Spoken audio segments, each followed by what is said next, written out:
St. Patrick's Day is here, a massive celebration of Irish history and culture, and it's a national day in the Republic of Ireland and also Northern Ireland, which means some of you will be getting a day off school.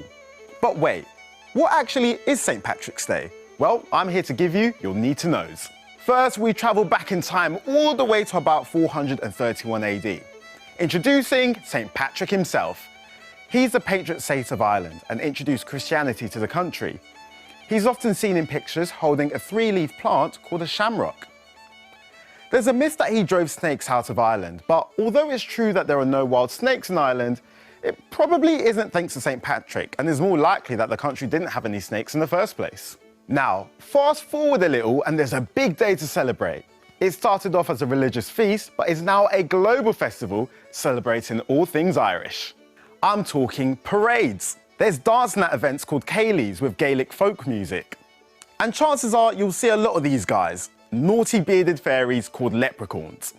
And ginormous firework displays. Oh, and the green. How could I forget the green? If you're familiar with St. Patrick's Day, then you'll know that green is a big part of the celebrations. Sometimes big monuments around the world go green for St. Paddy's Day too. The London Eye, the Empire State Building in New York, and the Sydney Opera House in Australia have all donned the green makeover. So, whatever you're doing to celebrate, whether big or small, have a happy St. Patrick's Day.